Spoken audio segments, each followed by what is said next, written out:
오늘 요셉을 통해서 꿈꾸시는 하나님의 꿈이 어떻게 실현되어 가는지 한번 살펴보도록 하겠습니다. 하나님의 꿈이라고 하면 우리 믿는 사람들에게는 가슴을 뛰는 흥분이 있게 합니다. 그 꿈이 우리 꿈이 되어서 주님과 함께 꿈꾸며 나아가는 것, 이거야말로 우리의 꿈 아니겠습니까? 오늘 그런 꿈을 꾸면서 살아갔던 한 사람, 요셉을 통해서 우리를 통해 꿈꾸시는 하나님의 꿈을 같이 한번 상고해 보도록 하겠습니다. 여러분이 잘 아시는 것처럼 요셉은 야곱의 11번째 아들입니다.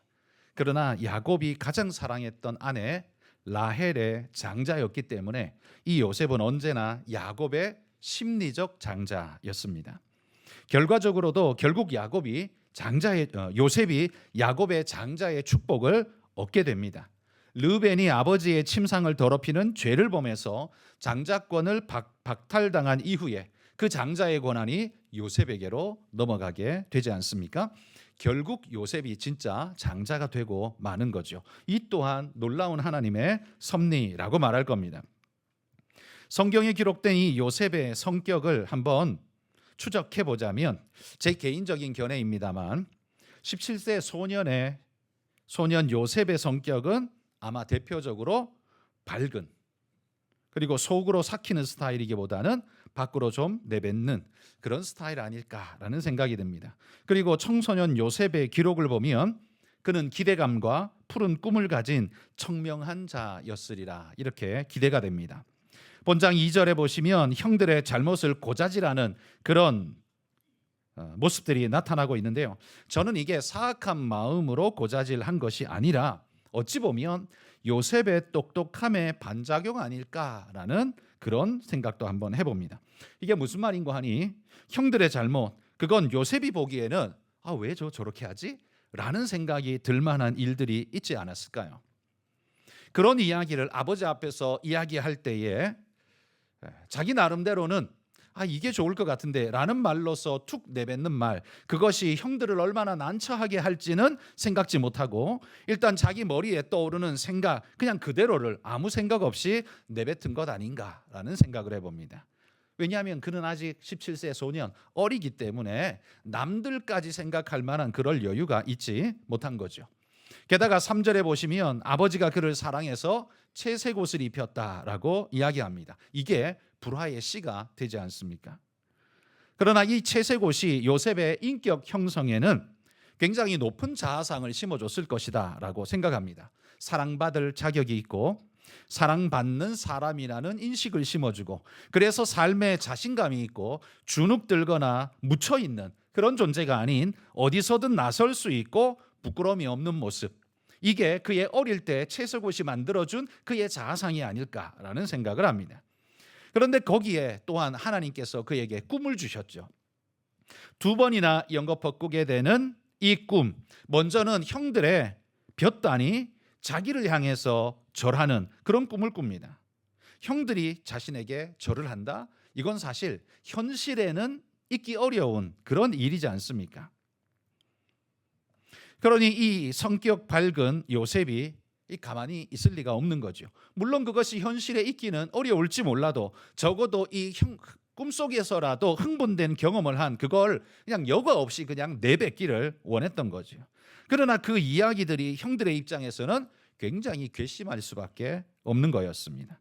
그런데 또 얼마 후에 또 꿈을 꿉니다. 해와 달과 11별이 자기를 향해 절하더라라는 꿈. 이제는 해와 달까지 절을 해요. 이건 아버지와 어머니를 상징하는 것 아닙니까? 그래서 야곱도 그를 꾸중합니다. 이 두 개의 꿈은 본질상 하나의 꿈인데 그건 요셉을 향한 하나님의 꿈이었던 거죠. 그렇게 만들어 쓰시겠다는 하나님의 꿈이었습니다. 그런데 이 꿈에는 걸림돌이 많이 생기게 되었습니다. 형들보다 높아지고 아버지와 어머니까지 절하게 할 만큼 높아지는 그런 꿈은 상반되게 걸림돌이 많을 수밖에 없습니다. 먼저는 형들의 미움이 가장 큰 걸림돌이 되죠. 4절에 보시면 매사에 그를 다정하게 대할 수 없었다고 성경이 기록합니다. 잘난 척하는 그 모양이요, 형들의 눈에 얼마나 미워 보이겠습니까? 게다가 아버지께서 맞장구까지 쳐주시니 말은 못하고 얼마나 형들 속이 썩어 들어가겠습니까? 채색 옷으로 대변되는 그 차별은 형들을 심히도 아마 격동시켰을 겁니다. 거기다가 꿈까지. 그러니까 이건 뭐 안 비울 수가 없었던 거죠. 그래서 형들은 기회만 보고 있었는데 마침 절묘한 기회가 왔습니다. 형들이 세겜 근처에서 양들을 치는데 아버지 야곱이 걱정을 하면서 요셉을 보내는 거죠. 가서 좀 보고 와라. 왜? 걱정이 많이 되기 때문입니다. 물론 이 장면을 그냥 아무 느낌 없이 보시면 이 장면은 너무 자연스러운, 아버지가 아들들을 걱정하는 너무 자연스러운 당연한 장면이죠. 그런데 여러분, 세겜이라는 그 이름을 기억하십니까? 야곱이 가나안 땅에 들어온 후에 딸 디나가 히위족 추장 하몰의 아들 세겜에게 추행을 당하고 이에 격분한 시몬과 레위가 세겜족을 몰살시켜버린 일이 있었습니다. 그 소문은 그 일대를 바다하게 뒤덮었을 겁니다. 이건 뭐 굴러온 돌이 박힌 돌을 빼는 정도가 아니라 박힌 돌을 박살내버린 그런 일이었죠. 그러니 이 세겜이라는 동네는요, 야곱은 절대 잊을 수 없는 동네였던 거죠. 항상 위험하고 두려움이 도사리는 바로 그런 곳이었습니다. 그런데 자기 아들들, 열아들이 지금 거기 가 있는 거예요. 무슨 일이 생길지 알 수 없는 거예요. 그래서 마음의 불안이 일어나서 요셉을 보낼 수밖에 없는 상황이었던 겁니다. 물론 그 일은요, 벌써 십수년이 흘렀기 때문에 잊혀지지 않았을까 할 수도 있지만 그게 문제를 만들자면 얼마든지 만들 수도 있는 일이기 때문에 야곱은 조심스러울 수밖에 없었습니다. 그래서 귀중한 아들 요셉을 보내는 거죠. 그러나 그때가 형들에게는 또한 가장 좋은 기회였습니다. 아버지와 분리된 상태. 이제 채색 옷으로 감쌀 수도 없고 두둔하여 어떻게 할 수도 없는 아버지와 분리된 상태. 누구도 지켜보는 사람 없어서 어떻게 해치우고 둘러대더라도 증명할 길이 없는 상태, 이런 때가 찾아온 거죠. 그래서 형들은요, 처음에는 그냥 구덩이에 던져놓고 그냥 거기다 방치해 놓고 네가 살면 살고 죽으면 죽고 그런 마음으로 구덩이 속에 던져 넣을 심산이었습니다. 그런데 그렇게 던져 넣었는데 마침 이스마엘 상인들이 지나가는 겁니다.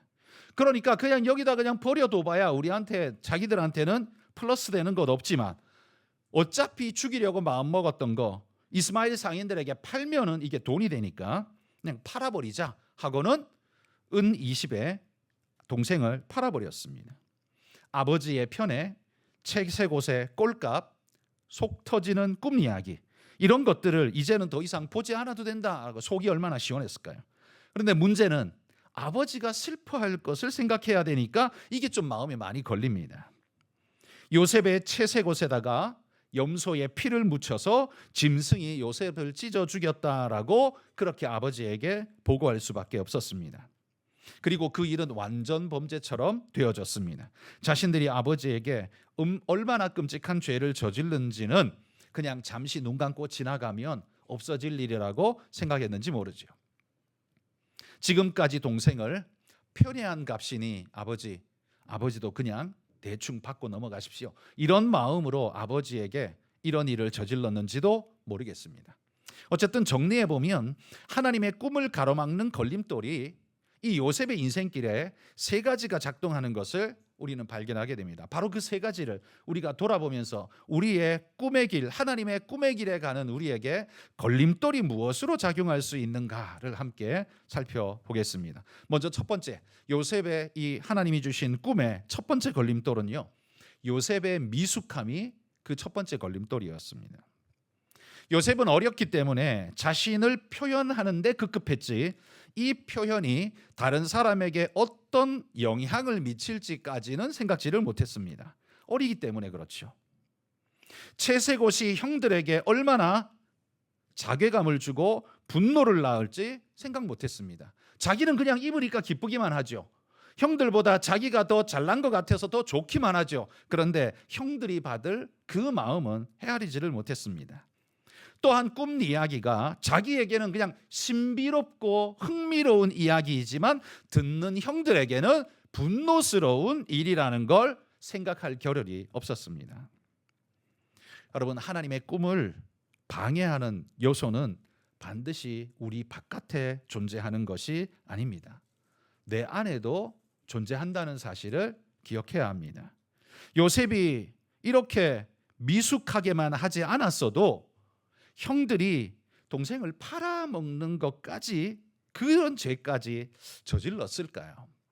얼마나 심히 괴로웠으면 이런 짓까지 하게 했을까요? 물론 형들이 죄 없는 피해자라는 말은 절대 아닙니다.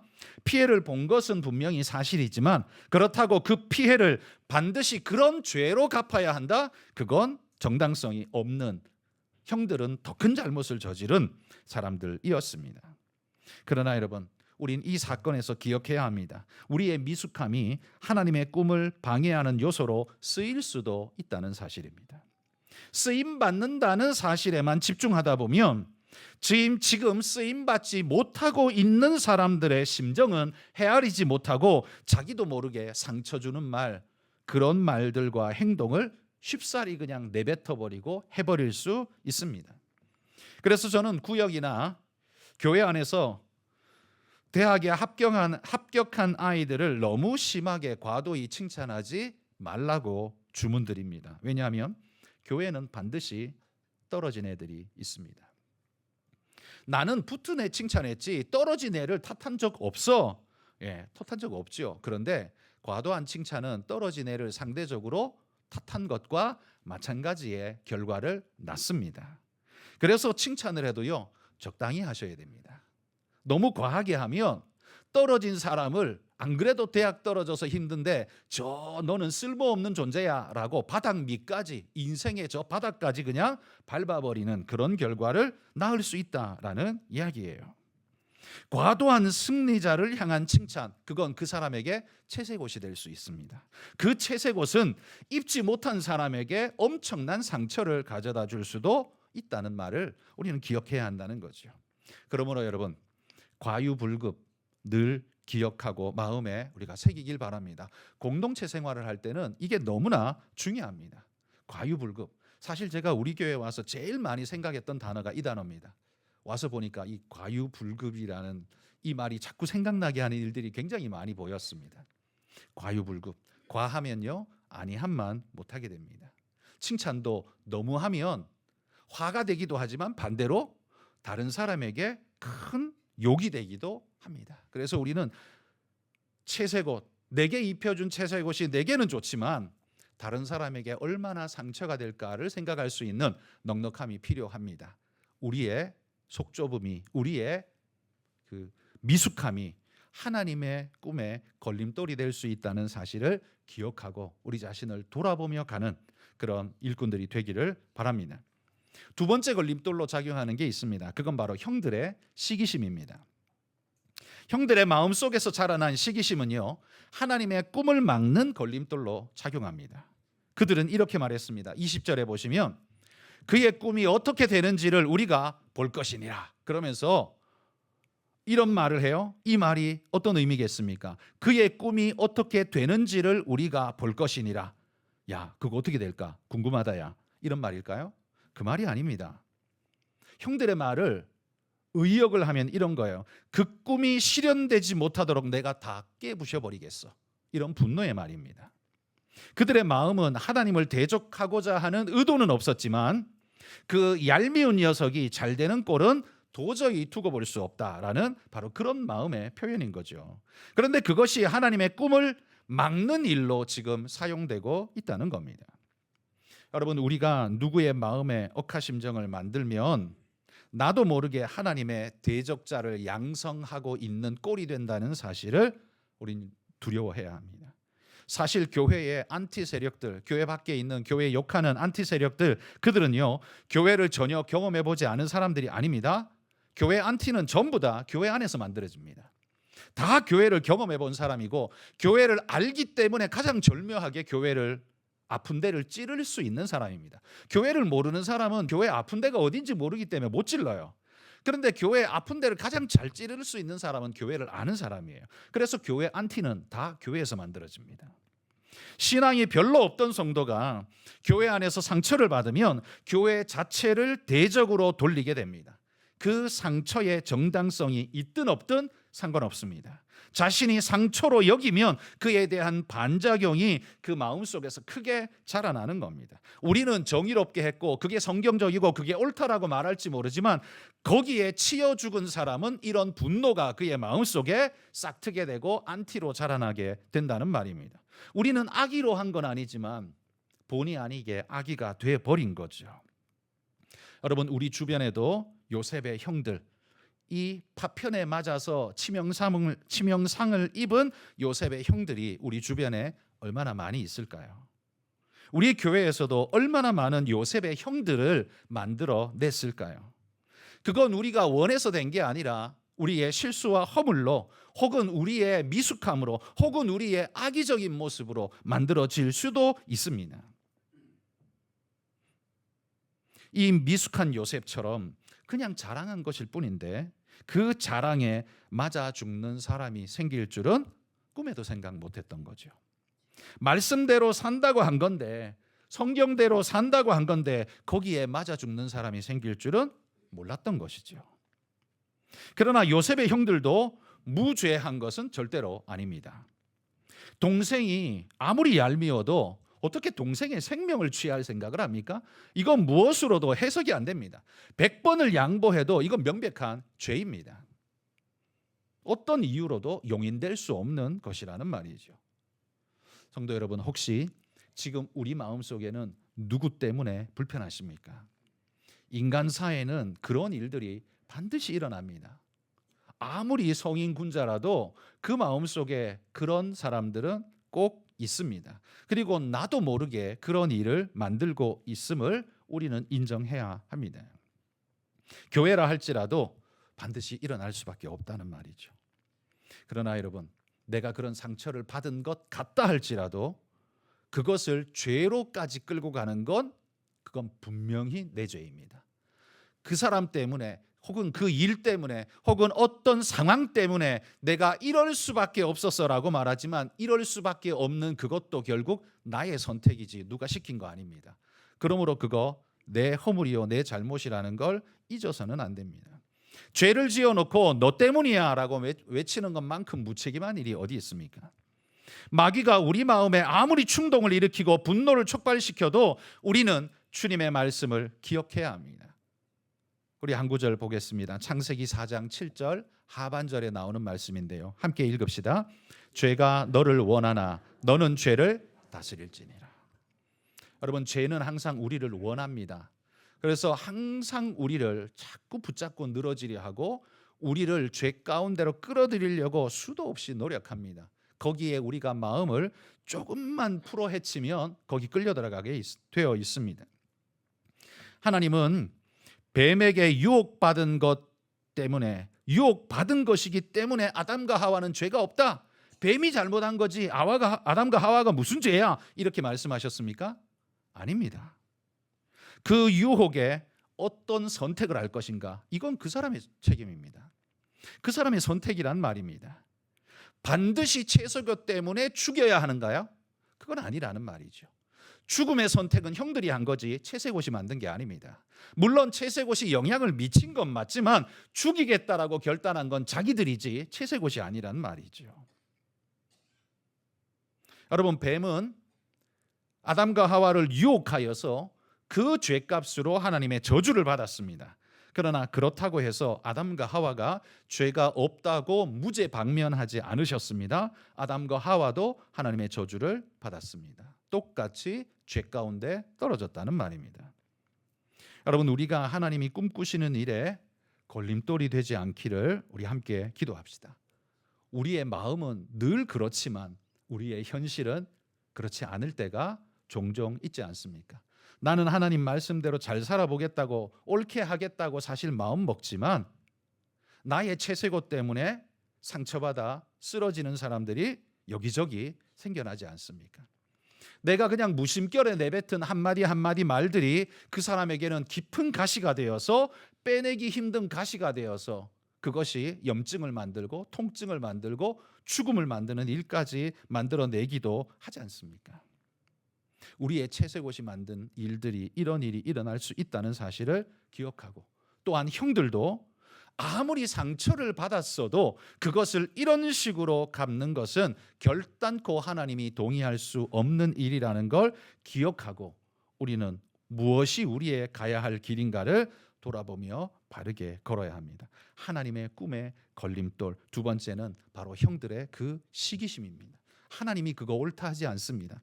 하나님이 그들을 긍휼히 여길 요소는 있지만 그렇다고 그것이 옳다라고 두둔해 주시지 않는다는 사실을 여러분 우리가 꼭 기억했으면 좋겠습니다. 세 번째 하나님의 꿈으로 가는데 걸림돌이 된 것은 상인들의 물질주의도 걸림돌이 되었습니다. 여러분 이스마엘 사람들 이들이 누굽니까? 지금 야곱과 요셉으로 따지면요, 이스마엘 사람들은 그리 먼 사람들이 아닙니다. 이스마엘이 누굽니까? 아브라함의 아들이잖아요. 그러니까 야곱으로 치자면 누구예요? 뭐 작은 아버지쯤 되잖아요.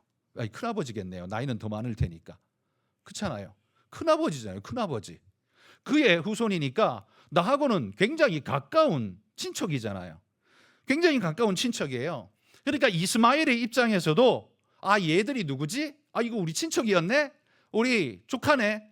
이렇게 알아봐야 될 사람들이잖아요. 그런데 구덩이에 빠진 요셉을 팔아넘길 때 이스마엘 사람들은 뭘 했습니까? 아무것도 안 했습니다. 그냥 받았습니다. 여러분 구덩이에 요셉이 빠져서 상인들하고 거래하고 있을 때 요셉이 뭐 했을까요? 저 얼마 나 챙겨줄려나? 하고 쳐다보고 있었을까요? 야, 내 몸값은 얼마쯤 되는데? 라고 궁금해서 물어봤을까요? 아닙니다. 지금 이 거래가 성사되고 나면 나는 빼도 박도 못하고 죽음의 길로 가야 된다는 절박함에 빠져 있는 상황입니다. 그러니 그 구덩이 안에서, 구덩이 아래에서, 저 위에서 거래하고 있는 그 광경이 자신의 마지막 생명줄인 것처럼 부르짖었을 겁니다. 뭐라고 부르짖었을까요? 여러분 같으면, 여러분이 요셉이라면 그 구덩이 속에서 내 몸값을 흥정하고 있는 형들을 보며 여러분들은 뭐라고 말했을까요? 당연히 형님들 부르면서 그냥 울면서 매달리지 않았을까요? 형님들, 내가 잘못했습니다. 제발 용서해 주십시오. 그러지 않았을까요? 보나마나 그랬을 겁니다.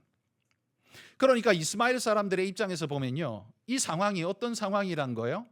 형이 동생 팔아먹고 있는 상황이란 걸 딱 봐도 알 수 있는 상황이에요. 몰랐다라고 말할 수 없는 상황이 지금 펼쳐지고 있는 거예요.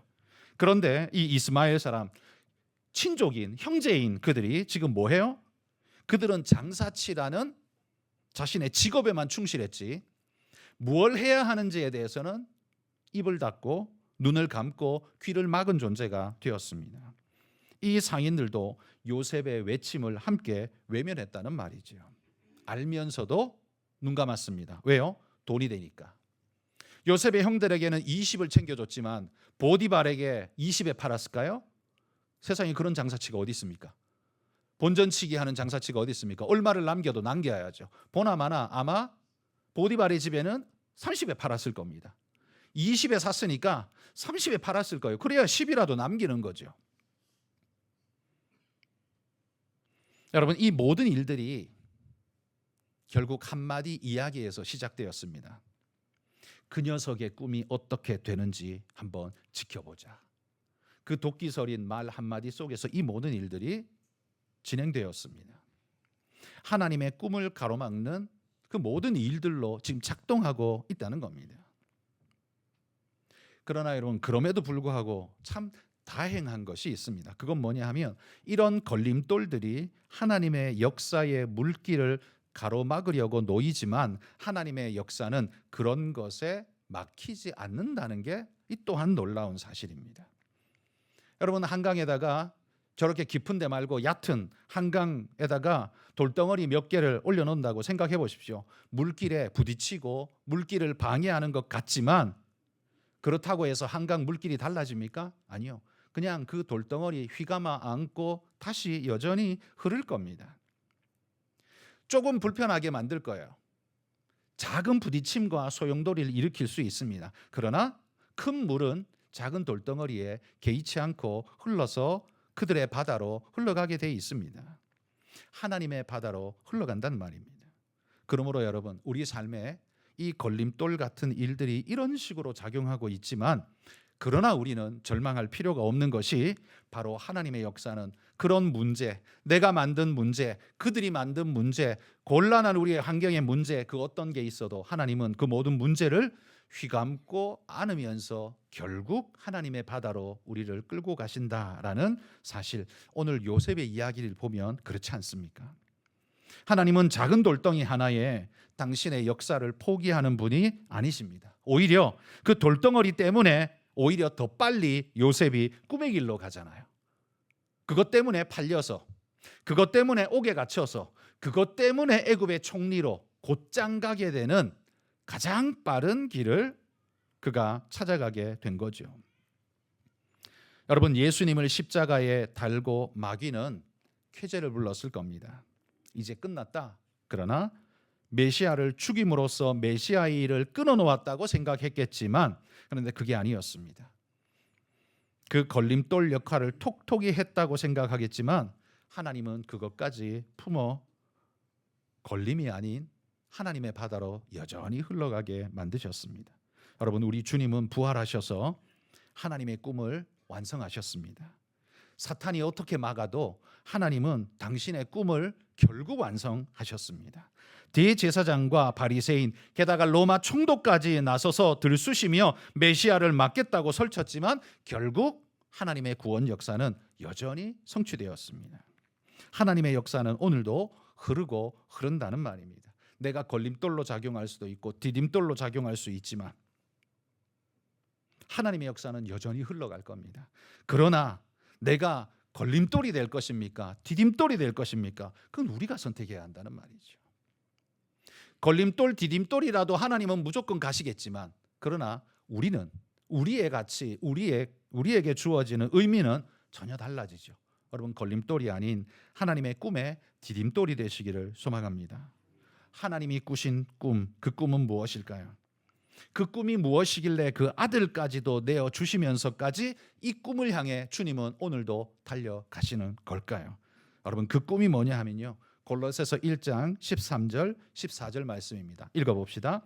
그가 우리를 흑암의 권세에서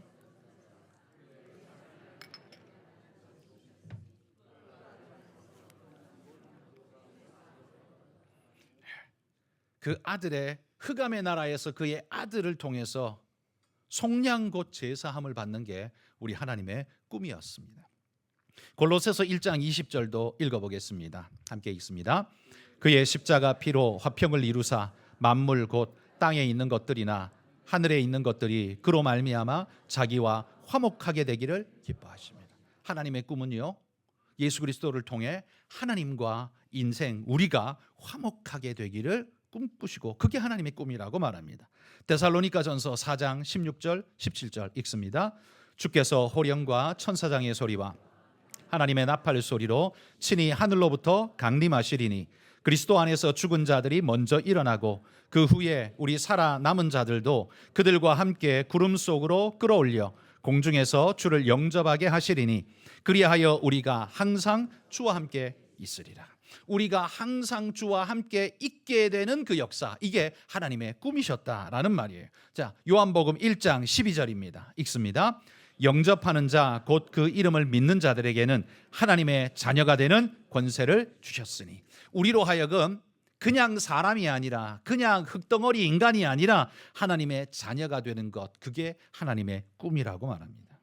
여러분, 주님이 꾸신 꿈은 죽을 수밖에 없는 우리를 당신의 나라에 이르게 하여 주와 함께 영원토록 하는 하나님과의 화목한 존재, 특별히 그 중에서도 당신의 자녀가 되게 하시는 것, 이게 바로 하나님의 꿈이라고 말합니다. 그 위대한 꿈을 이루시기 위해서 당신의 독생자까지 내어주시면서 우리를 부르셨다라고 말합니다. 여러분, 이 꿈이야말로 가장 위대한 꿈 아니겠습니까? 내가 돈을 얼마나 버는 것, 그건 하나님의 꿈에 비견할 수 없는, 가치 없는 허접한 것입니다. 우리의 꿈은 누군가를 짓밟고 나만 잘 되는 꿈, 그런 꿈을 우리는 꾸지만 우리 주님의 꿈은 우리 모두를 살리는 꿈, 주님은 그런 꿈을 꾸고 계신다라는 사실입니다. 여러분, 우리가 하나님의 백성이라면 우리도 함께 그런 꿈을 꾸기를 소망합니다. 그런데 그런 꿈을 꾸는데 자꾸만 내가 나의 채색 옷이 많은 사람들을 자꾸 찔러대기 시작합니다. 여러분 그거 벗어던지고 혹은 주저앉히고 주님의 은혜의 옷으로 다시 갈아입고 모든 사람에게 은혜를 나눌 수 있는 그런 일꾼이 되기를 소망하고요. 또한 우리 형제가 채색 옷을 입었다고 시기로 원망으로 분노로 그 생명을 빼앗는 것까지 가는 그런 죄악된 일들을 그런 반응을 보이지 않는 하나님 앞에 참되고 바른 반응으로 활동할 수 있는 그런 믿음의 일꾼이 되기를 여러분 우리가 함께 꿈꾸며 하나님 앞에 기도하며 나가기를 주의 이름으로 축복합니다.